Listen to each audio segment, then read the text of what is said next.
Please watch this video in its entirety. You're looking at my son, Desmond Ross, who the Richmond Heights Local School District has actually held a vendetta against and blamed and attacked and destroyed because I filed a due process complaint against him back in 2000. Hello, everyone. My name is Kwamia Ross, and today I have a video exposing the Richmond Heights Local School District. I'm going to be exposing them for retaliating against my son, for mistreating my son, and for performing sorcery against him. Now, back in 2011, I filed a due process complaint against the Richmond Heights Local School District. And I'm going to be posting this documentation here on the computer for you to see. When my kids first started going to the school, my son was about 3 years old. He started there as a preschooler, and he was there for half a day. Now, when we first went up to the school for us to meet with the team, they had a team of psychiatrists and teachers. There was a head of the special education, was a man called by the name of Eric Choate, and he asked right away to take my kid to the back room somewhere, to take him away into another room and test him on that alone. So he just went off. I kind of felt it was odd, but he went off and came back, said that he couldn't test my son because he wouldn't sit still for the test. So I just thought it was strange, but I let him go forward. And the reason why I'm bringing this up, because this has something to do with another incident that I'm going to be bringing up later on in this video. Now, everything was fine. My kids were going to the school, everything was fine. My son had friends, he was getting along, he did well. I was getting all this praise. I was getting great reports every day by his teacher, who at the time was Katie Marshall. I was getting great praise and reports about how well he was doing in school, how well behaved my children were. And they seemed to like him. He was doing well, could comprehend the work and followed the rules, and they didn't have any problems. So one day, it was my son's birthday was approaching. I asked could I come in and bring cupcakes to the school, because I like to do those kind of things when, to celebrate the birthday. I wanted my son to be able to celebrate his birthday since he was going to school on his birthday. I wanted him to be able to celebrate his birthday with, his classmates. So she said, yeah, sure, that's great. You can bring in cupcakes. So I went to the grocery store and picked up some cupcakes, brought them into school for lunchtime or their snack time. She told me I could bring them by snack time. So I brought cupcakes to the school. And the teacher passed out cups. These were reusable plastic cups, and she put water in it for the children to drink with their cupcakes. So after the cupcakes were finished, and she collected the cups and rinsed them out with water and put them back in the cupboard. And I kind of felt uneasy about this. She didn't use soap to wash it out. I kind of felt that, should have cleaned it properly, that they weren't properly sanitized. I felt it was a health hazard, and that maybe she should have used disposable cups. So I decided I'm not going to say anything, because I said maybe it's not a big deal. But when I went home, it just kept bothering me. So I ended up calling the principal and letting her know what I saw. She thanked me and told me she would go and check on the classroom and see what was going on. She called me back probably about 5 or 10 minutes later and said, yeah, she went down to the classroom. She saw that they were using reusable cups, and she had her throw them away, that they're supposed to use disposable cups. And she thanked me, and that was it. Now, just a side note, after the principal resolved the issue, this principal actually was relieved, I guess, shortly after. She was no longer there, and then a new principal actually took her place by the name of Dr. Robert Moore. So after that, things started to change with my son. I noticed that, he didn't seem as happy as he used to be. He started not enjoying class, and I was getting reports of him running around and things and stuff like that. So I noticed he started having problems, that this Katie Marshall was acting different towards him, and I felt that, she was probably holding some type of grudge against him because of the cuss, but it wasn't something I could prove, and so I just let it go. Now, this happened, we dealt with this to the end of the school year. Now, once the end of the school year happened, we went through to the next school year, and she was teaching him again, and I was like, okay. I found that she was going to be teaching kindergarten, and that he was going to have her as, kindergarten teacher. Now, that we were there to meet with the students were there to meet with the kids and be introduced to their teachers. So I noticed when my son went to her classroom, she didn't even look at him. She wouldn't acknowledge him or say anything to him. And she just doted on my daughter, who wasn't even in her classroom at that time, even though my daughter had her the previous year. She kind of ignored my son.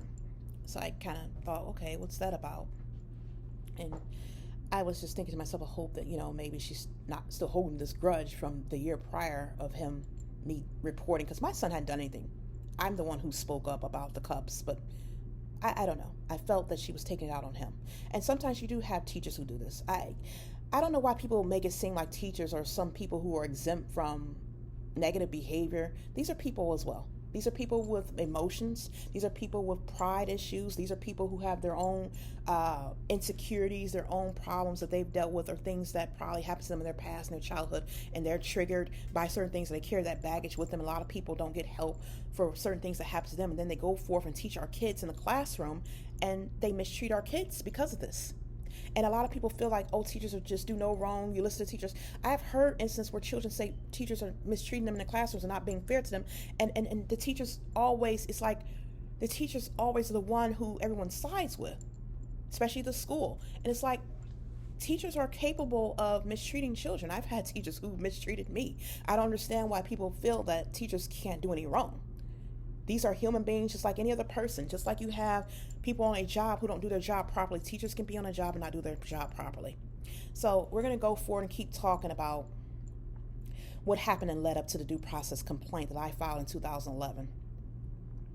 Now, we started keeping a journal, going back and forth, because I wanted to know how my son was doing, and she recommended that we have a notebook to write back and forth to go about things that were happening in his day. So she would write home to me and tell me how he was doing, that he had a great day and everything was okay. So I was like, okay, good. He's doing good in class. So then she wrote home and said something about my son had an accident in class. He had an accident that I should bring in a change of clothes with him or something like that. And I asked my son what happened, because he was potty trained. And he said, I forgot what his excuse was, but something about her not letting him go to the restroom or something like that. And she said he hadn't asked her. But then she wrote later on in the book that when she told him he could finally go, just a few minutes later, he had already used the bathroom on himself. So you kind of caught yourself in a lie. How can you say my son didn't ask you, but then you go turn around and say when you finally let him go a few minutes later, he had already used the bathroom on himself? So I didn't think anything else of it. I just brought him an extra pair of clothes. We were talking about the clothes in his backpack and everything. So again, I was getting good reports that my son was doing well in school. He was okay. Now, my son came home one day and told me that when he used the bathroom, another child had touched his private area while he was in the restroom. He said someone touched him on his private area. And so, of course, as a parent, this draws red flags and raises concerns, because no one wants their children being, assaulted or touched inappropriately by anyone when they're in school or anywhere. So I wrote back to her and let her know. I says, in a nice way, could you have Miss Lawson, who was the school aide at the time, so could you have them keep a close eye on my son while he's in the bathroom, because he said, another student touched him on his private area. And she responded back that, there's always, other teachers around, more than one teacher there, and they didn't notice anything happen. No one saw anyone bothering my son. Okay, so that was left at that. Now, after this, though, after I reported this, I started getting complaints. The very next day, and I'm going to be posting all this correspondence here, the very next day, she wrote home, Mrs. Stoltz wrote home, oh, I had to put your son, Desmond, in a timeout today because he was tearing up the books. We have never seen him do this before, she says, and this isn't like him, and it was tearing up the school property. So this kind of raised concerns to me, because it's like the very next day, we had just had no problems at all. My son had no problems, no issues. Then all of a sudden, when he reports to me something that's happening, all of a sudden now he has this bad behavior. He's being placed into timeout. Now, you might think, oh, it's just a coincidence. Children are going to do things. But this was not a coincidence. This started happening every day. Every day she would come home with something, write to me about, oh, he hit a student, he did this, and making it seem like he's a problem child now. And so the reason why I want to go back and talk about this is because people feel that children's behavior cannot be influenced. They don't feel that there are witches and sorcerers in our schools who are attacking our children, who are retaliating against our children. And I'm going to present this issue. How does a child's behavior go from being well, as he has good behavior, to all of a sudden now he's acting out of character? He's distressed and angry. He's acting out. He's getting in trouble every single day. My son, while he was there, he went from being a happy boy to being unhappy and antagonized. He started becoming withdrawn. I started noticing the complete change in him. And this woman was retaliating against him and attacking him because she felt undermined, because I spoke up. they don't like when you point out something that they might have done wrong, or if you try to undermine their authority and make it seem that they don't know what they're doing or they don't have control. And again, this is pride working in Jezebel, because Jezebel does not like to be convicted of anything. Jezebel does not like you to bring forth any type of wrongdoings. And when people are operating out of pride or the spirit of Satan, instead of having wisdom, any normal human being with discretion, if you bring something to their attention, they're going to resolve it. They're not going to retaliate against a child or get offended because you brought some concerns. If anything, they'll be happy that you brought it to their attention and expose the area of weakness where they can improve on. But we're not dealing with normal people here. This is the kingdom of darkness who are infiltrating our schools, and they're destroying our children. Now, I'll talk about how my child was being mistreated in school. My child came home to me one day and told me that his teacher told him that you're not supposed to cough in class. The same teacher, Mrs. Stoltz, says, "Oh, you're not supposed to cough in class. You're supposed to cough at home." So I was highly upset about that. I'm like, my child wasn't sick. You didn't come to me and say, don't bring your kid to school sick. He coughed one time. And so I confronted her about this. I says, well, why would you say that to him? She says, oh, I didn't say that. She blatantly denied it.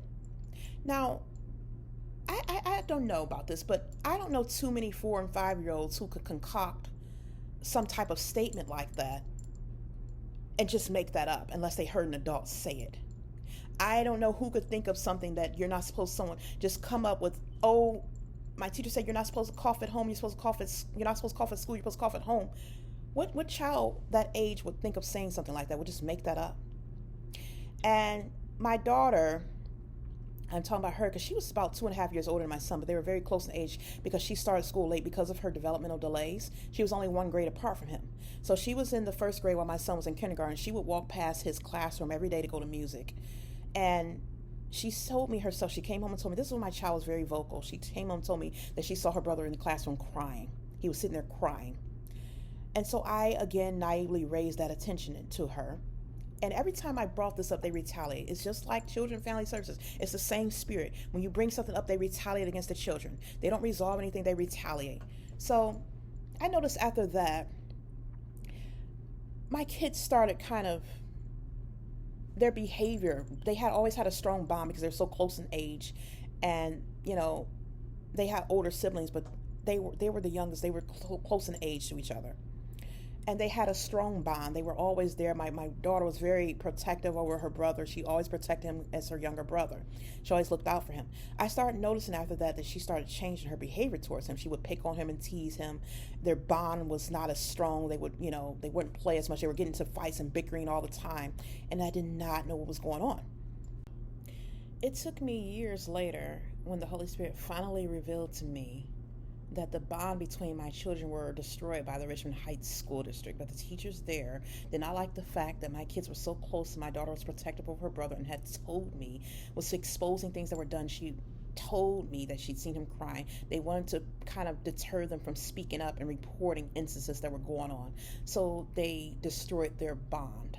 And it took me years to get that bond back. I had to pray continuously to get that bond back to the way it used to be. And it's still, to this day, is not completely the way it used to be, but it's like a constant battle. And if you think that witches cannot do this, you think that Satan cannot destroy the bond between people, it is going on all over. Satan is doing it in our church. He is doing it, destroying the bond between mother and daughter, destroying the bond between son and father, husband and wife. If an envious person has any type of motive, they don't want you connected with someone, they want to destroy your relationship, or they have some type of reason why they can do sorcery and witchcraft against you to destroy the relationship between you, to break the bond.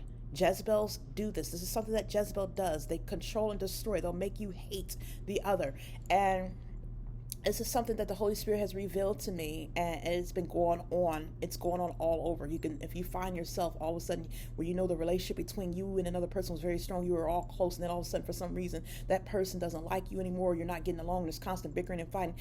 Believe me, there's some witchcraft and demonic forces going on, and they did this. And another tactic they use is they try to attack the child's mind where they can't talk. It's a form of stifling, where the kid will not be as verbal or vocal. When my children would tell me things, they would attack my children and destroy them from speaking. Like they came in the middle of me and my daughter's relationship where she wouldn't talk and tell me things. And I had to pray for God to loosen her tongue. That these spirits, Satan has no authority over our children. When we are born again, Satan has no authority over anything that belongs to us. We are ransomed by Jesus Christ's blood, and we don't have to accept that. Most people think that you can just sit here and God protects you. No, it says in the Bible that we wrestle. It says we wrestle for a reason, meaning we have to fight. You cannot sit back passively and let the enemy do what he wants to do to you and think that, oh, God's just going to save you. No, he gave us the power. We're supposed to fight against the enemy. This is why he tells us to be sober and vigilant, because our adversary, the devil, lurketh about like a lion, seeking whom he may devour. We cannot just sit here and just let the enemy, the kingdom of darkness, just rule. We are supposed to go forth. We're supposed to press forth, and we're supposed to be actively engaging in some type of behavior to fight against the enemy. We are wrestling. When you wrestle, you don't just sit back and let your enemy and your opponent put you in all these holes and positions and get the upper hand on you, do you? No, you fight. And the Holy Spirit is what reveals the truth to us. Because what the kingdom of darkness is doing, they're taking advantage of the fact that we are ignorant to their devices. It says in the Bible that my people are destroyed for lack of knowledge. If we know the truth, the enemy cannot do this to us. And that is a side note, and I'm letting you know this. Now, let's get back to the journal work. Now, these journals kept coming home.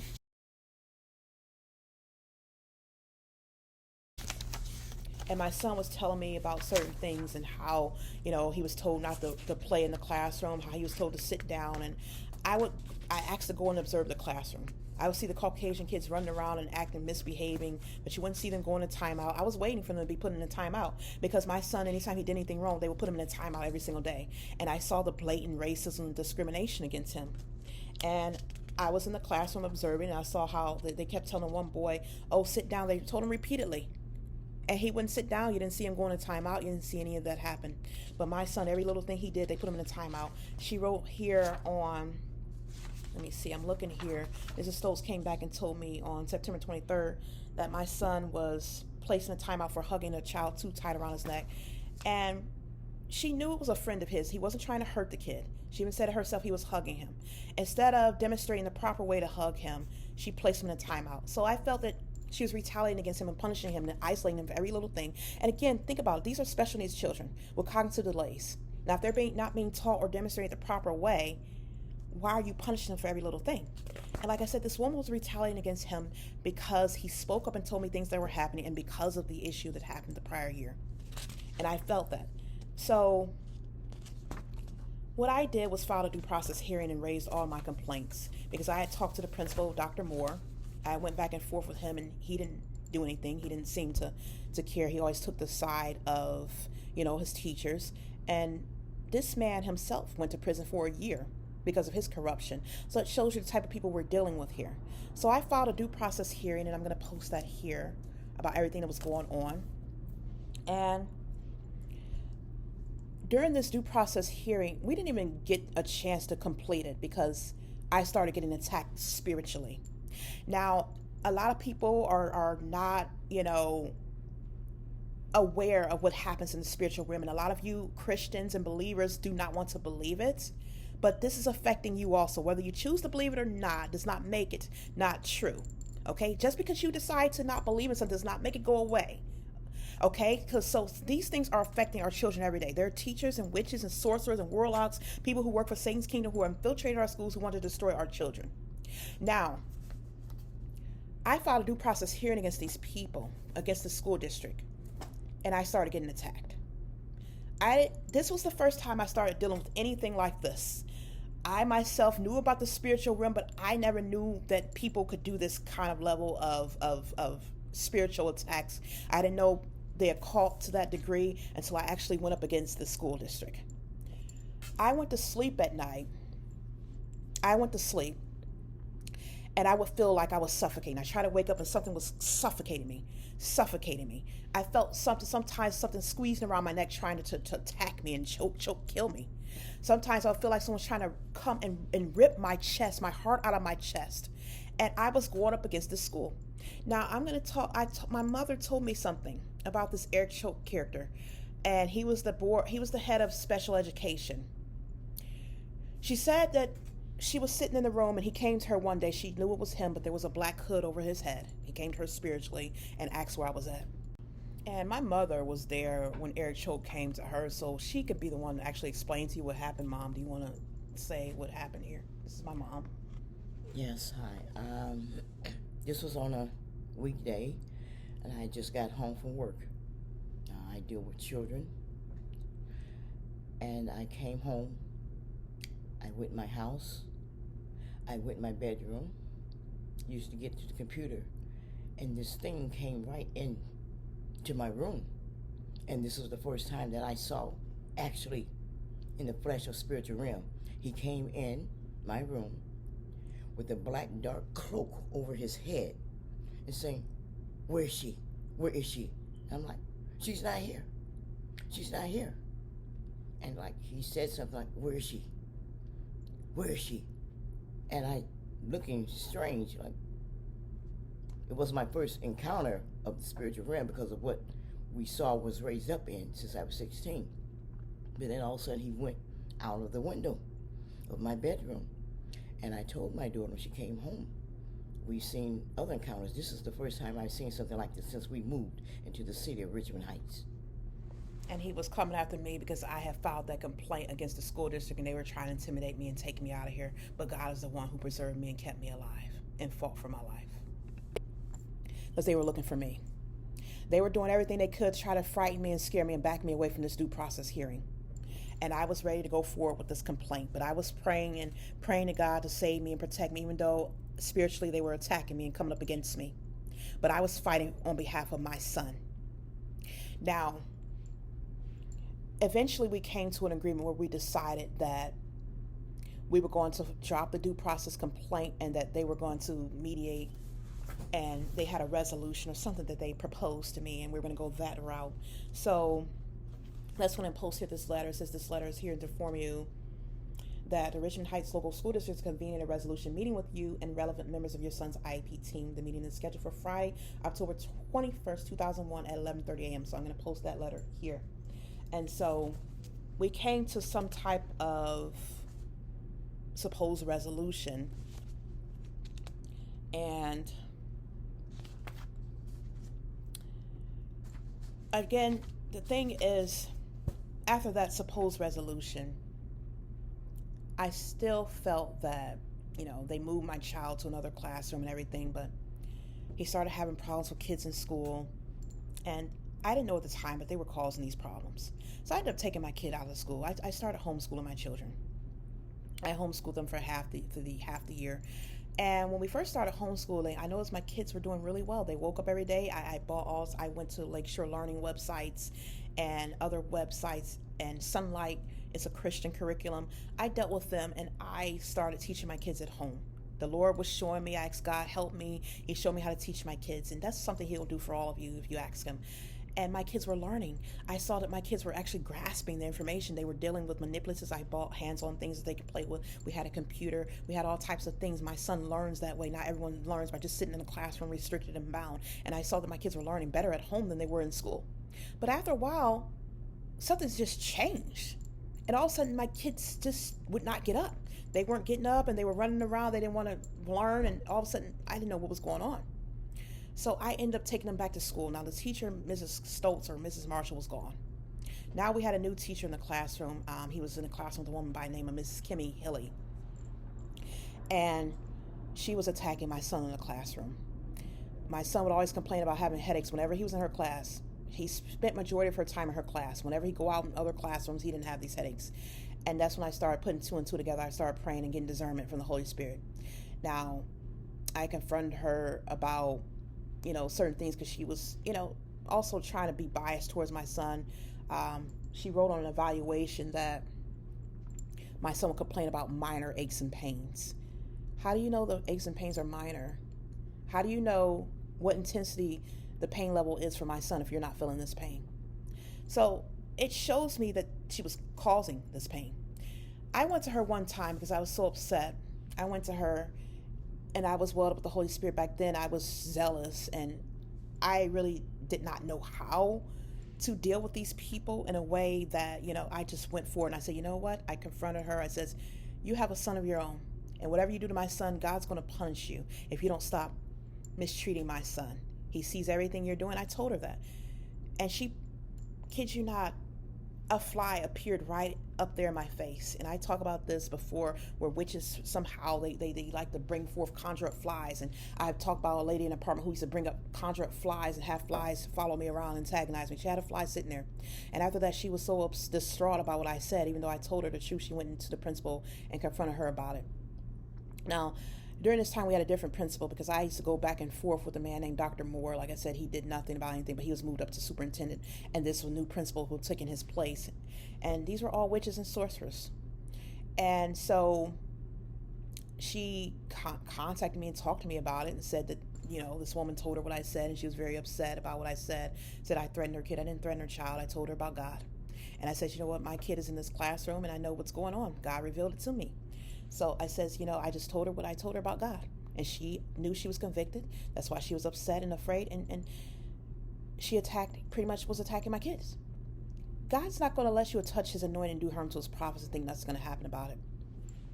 Now, this is all the stuff I kept dealing with this school. Now, my kid, who went from being a popular child, he used to have lots of friends and play. All of a sudden, all the kids didn't want to be bothered with him. He started having kids gang up on him, mess with him every day. He would come home. He told me one day, I was so sad. He came home one day as a second grader, says, you know what? Everybody at the playground's bothering me today, but I didn't cry this time. I didn't cry. And I was so hurt. I felt distraught that my own son had to hold in his tears because everybody was bothering him. And I didn't know it at the time, but years later, God revealed to me that these teachers were causing this. They manipulated the behavior. They loose force sorcery and control and influence the minds of the children. Even when my son was getting in trouble every day, they were attacking his brain. That's why he was having the headaches and the problems. They were attacking his brain to retaliate against him. That's how you'll see some children who go from being quiet or well-behaved to all of a sudden they become problematic, because the enemy and these people are attacking their brains. They're destroying their brains, and they're causing these problems. Or they'll pit up their children up against them, children that they don't like. That's why you see some group of kids who are getting teased in schools, that they get teased to a degree where they want to commit suicide, and they're getting bullied. And a lot of times these teachers see it happening, and they're not doing or saying anything because they're causing it to happen. They want it to happen. They'll do this and target children that they don't like, or just to be wicked, children who are of the light. Children who are God's children, they come up against them. My son will come home all the time and tell me so-and-so did this, a child did this in school, and the teacher didn't say anything. I said, did you tell the teacher? I said, yeah, I did. They didn't say anything. But the minute my son retaliates or says something, all of a sudden, you see that? Now you punish my kid. I would go back and forth arguing with this school all the time, and nothing would be done. Nothing. So I finally, eventually, we ended up moving out of the school district. We got kicked out of our home because I was living with my mom at the time. I had left my own apartment and I moved in with my mom. And so they contacted, I guess someone came out there and found that we were living there, that we ended up moving to another district. And so that's when we got away from that school. So what had actually happened, how we ended up leaving the school district, was I didn't feel safe anymore being in my own apartment by myself anymore after all the attacks, spiritual attacks and everything that was happening. And since my lease was ending, I did not want to renew that lease. My mom stayed very close to me already, so I decided just to let go of my lease, and I moved back in with my mom. I moved in with her, me and my kids, and this part was my fault. I made a poor judgment, but one day my kids were very ill. They both got sick somehow, and I didn't know what was going on. They were sick. And so they were at home. I decided to let them stay home from school. They were at home with me. And they were very sick. They were ill. And I left my kids at home, and I decided, to go to the store, run to the store really quick for about 10 minutes to get some medicine and some soup for, my children. They were sick, and I thought that, my daughter was old enough to watch my son at the time. She was like about 9 years old or something like that. And I left the phone there just in case. I said, if something happens, just use my phone. And they knew how to dial 911 or anything like that, but I didn't think anything would happen because I wasn't going to be gone for only 10 minutes. I didn't want to take them out of the house with me because they were really ill. But that was my fault. And as soon as I left the home, I wasn't gone any longer than 10 minutes. I went straight to the store, got their medicine and their soup. I come back, and My daughter tells me that the school called and my son had answered the phone, so they happened to call within that time frame as soon as I guess left the house. And the principal at that time, the new principal, spoke to my son and asked him all these questions. He said he was that I wasn't there. And so they called child services on me, and child services came out and investigated, but nothing happened. They closed the case, but what they did report, somehow it got back to the management of the property where my mom stayed, and they found out that I was living there and I wasn't on the lease. So they had sent out an eviction notice for, us to evacuate the premises, and that's how that happened, where we end up leaving that school district. But years later, when I came back to that school, years later, we end up going back to that school back in 2019. I went right back to that school. And so here's what we know, that they continue to retaliate even after 2011. They continue to retaliate against the school. My mom enrolled the kids in the school because I had to quickly leave my home in Harrisburg, Pennsylvania. I didn't have a home or anywhere to stay. I moved in with my mom. And these were spiritual attacks. We were always dealing with spiritual attacks from this organization that was coming up against us. So she ended up enrolling my kids. I had to file an affidavit. The administrator by the name of Kathy Bendis told us to file an affidavit and get it signed, and my mother could enroll my kids. She enrolled my kids in school. My daughter was having seizures at that time, and everything seemed okay with my son Desmond for a moment, only just for a moment. And the same pattern started happening, where he would get bullied. He was starting to get teased by the other children. He said he'd go in certain classrooms. He didn't, his head would hurt, or I was noticing that, again, his brain, he started acting erratic. He would have erratic behavior. Now, when my son was at home, mind you, he was homeschooling, he was fine. We never had any of these issues. But every time he went to school, he would come home angry. He would start writing on himself. He said he wanted to commit suicide. He wanted to hurt himself. And they were doing sorcery against his mind. These schools were doing sorcery. So I saw the same pattern all over again. I know that everything I went through with the school. And I said, we're not going to go through this again. So I withdrew my kids from school, and I started homeschooling them. I started homeschooling my children.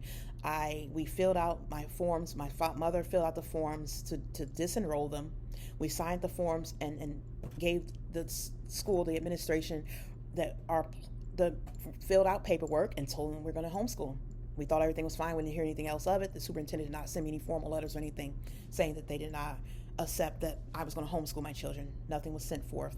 So I homeschooled my kids for about 2-3 weeks, because during that time, I had made the decision to take them out because my son was being bullied. They weren't handling that. People were threatening, kids were threatening him in school. Also, he was having issues again with certain teachers, once again, targeting him. My daughter was having seizures. The school was calling an ambulance every single day to deal with my daughter. And eventually they just let her stay home, and she wasn't learning anything anyway. They would send work home infrequently, and I felt she wasn't learning. So I was home. I made that decision, that executive decision, to homeschool my children. So we were doing well. Once again, we were doing well at first. Everything was going great. And I noticed my kids were learning better. Once again, they were grasping the work at home, even though I was told in school they couldn't understand it.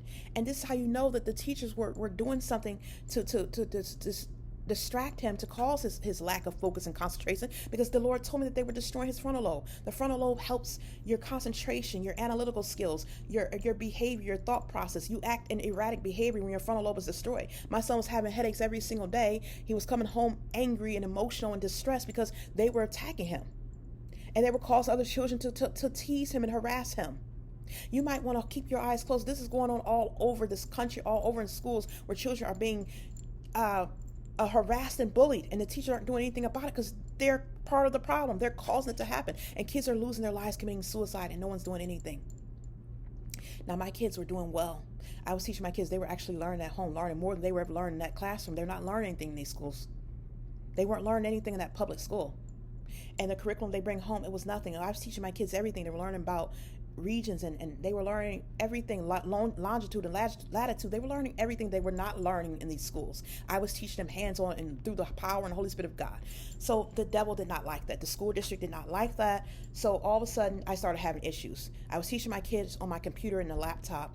I had a Mac computer I was teaching them on, an iMac, and then I had my iPad. I was teaching them on both. We had this an app where we go on and we go on the website and do our curriculum. All of a sudden, the computer kept shutting down. When I worked, sometimes we couldn't even get on the site. And I knew these were spiritual attacks. The Lord showed me these are spiritual attacks. And I was more adept and able to spiritually discern. So I knew these were spiritual attacks. So I started praying. Then all of a sudden, my kids, once again, the same pattern that happened years ago, they started not wanting to, they weren't focusing more. They didn't want to learn. And they were attacking us. The devil did not like it. The principalities are over these school districts. Just like they're over neighborhoods, just like they're over governments, just like they're over a lot of organizations, corporations, the principalities that were fighting against me were coming from this entire school district. And they were upset because I withdrew my kids and they wanted them back there. They wanted them back in the school, so they were attacking it so we could be fail and not be successful at homeschooling them. So I wasn't going to let the enemy win. So I kept praying and fighting against them and teaching my kids, and we would have to battle. I would go on warfare every morning before I could even open up the laptop and get my kids started. I had to warfare every morning and pray in the spirit just so I can teach my kids, because they were fighting us. They were fighting us every day. So I was praying against my kids, praying for my kids and praying that we can learn, praying against every hindering spirit, and it worked. So then I guess they saw that was not working. So about 3 weeks later, some man just started calling my phone out of the blue saying, your kids are absent. They just, all of a sudden, they come with all these different tactics. So, even though my kids were withdrawn, we got paperwork saying everything was fine. Then he started coming by. A man named, attendance officer by the name of Ron Stein came by my home out of the blue. No formal letter or anything. He just dropped by unannounced, came knocking on the door of our apartment saying, where are the kids? Why aren't they in school? Says we withdrew them. They're being homeschooled. He asked what school. I didn't feel I need to tell him that information, so I didn't tell him. Because you come here out of the blue and just drop by. And so I said, I'm homeschooling my kids. Also, since they were attacking us spiritually, I did not want to give them the information of that school because I didn't want them attacking further, using more devices to attack our homeschooling process, which they were already doing in the spiritual realm, which God let me know. So he kept coming by. He came by about 4 times total. Says, if you don't tell me the school code and all this, we didn't even have a school code. It was a subscription-based program. Says, if you don't tell me, I'm going to call child services on you. And so I said, there's no school code. I told you they're homeschooled. And I realized that what he'd done wasn't even legal, because the superintendent is supposed to send us a formal letter in the mail, which we never got a formal letter. We never got anything rejecting the homeschool that my offer to homeschool them, even though we contacted them and gave them all information and told them of our intentions to homeschool the children. But they sent this homeschool officer by, asking for some information. And this was coming from the administration, Kathy Bendis and the rest of them. And so he called child services. Child services came out, and there's the story of that. Child services came out, told me that I need to get my kids in school. I showed her the information. She confirmed it. Then she came back about a week or 2 later and said, it's not accredited. It has to be accredited. So I was like, okay, fine. I went onto the Board of Education website because I said to myself, I'm not sending my kids back to that school. And I knew the devil wanted me to send back. I said, they're not going back to that school. So my son can continue to be harassed, his brain can continue to be taken away from him, so he can continue to have children pitted up against him, and so they can continue to do their sorceries against my kids because they wanted money for my special needs kids going to their school. I said, they're not going back to that school. So I went to the Board of Education website and chose an accredited school to send them online. Plus, my daughter was having seizures and she could not be in school. I filled out everything. I sent in enrollment packets and everything, and they're supposed to have some testing. I noticed everything was being held up, so I called the school to see what was going on, and they said they had not gotten the academic records. The Richmond Heights local school district failed to release academic records. They would not release them. The school sent out for those academic records back in, I think it was November or December, and they did not. Richmond Heights did not release them until March, after my children were already placed into foster care. So the academic records were actually sent off for in January. That's when the enrollment packet was actually filled out, because during that time, after my caseworker told me to take my children out of the subscription-based school that they were already going to, she told me to get my kids in another accredited school, and they said they were not enrolling to the second period, and I would have to wait until, I think it was January, when the school would be starting. I contacted my caseworker, and she said that was okay. I told her everything. She said that was fine. And during the break and everything, I was getting everything together because the kids went on their winter break and school's technically out. We really were in transition for a school to go to. Now, I submitted everything right away. I submitted my application. I submitted my enrollment packet. And I'm going to post some documentation here that shows the dates that these were submitted.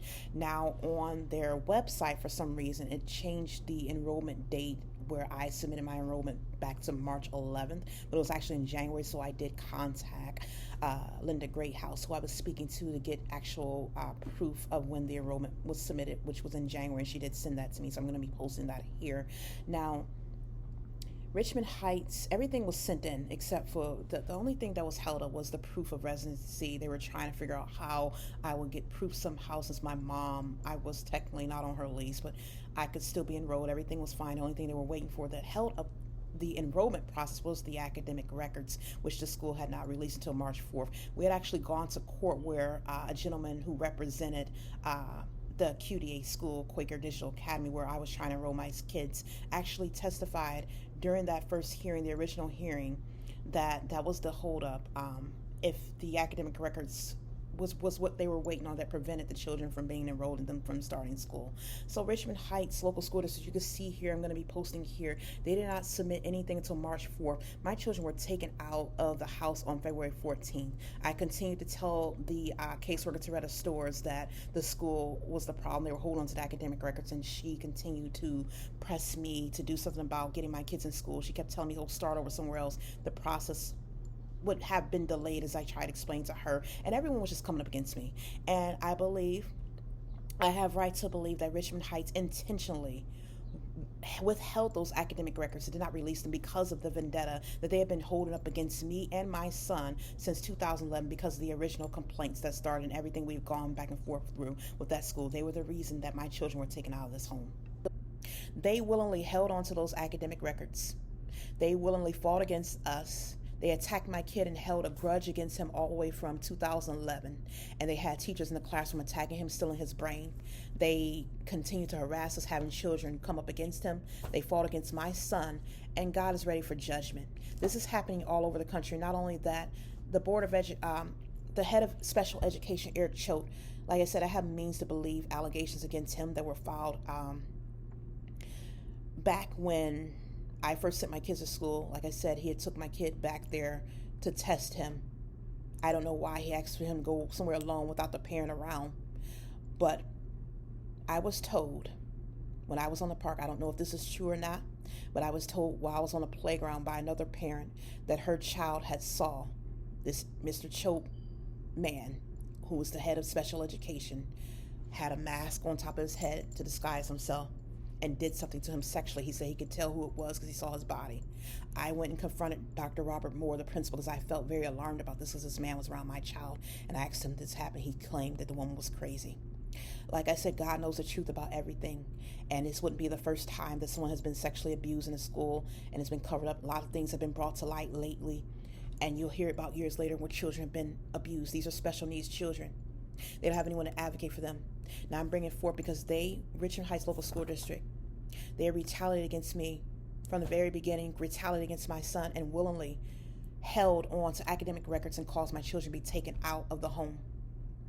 And God needs to bring forth justice. And I'm asking that all those who are listening, that the saints will pray. If you made it to the end of this video, I know some people have a short attention span, but this stuff has crucial and pertinent information. Crucial and pertinent information, because it's happening all over. There are witches in our schools who are filled with the spirits of Satan, and Satan hates children. Children are the greatest in God's kingdom. These people have child abuse spirits in them, where they come and retaliate against our children. They're doing the work of Satan. They want to destroy our children. My son has not been the same since he's been in Richmond Heights Local School District. They are the cause of everything for him, for his brain being destroyed. They're the cause of him having emotional problems, for being attacked, antagonized by other children in school. They put out these things and targeted us for years, and then they caused him to be taken out of the home where he is now being abused and mistreated. So I'm asking now for prayers to go forth and for justice. Thank you.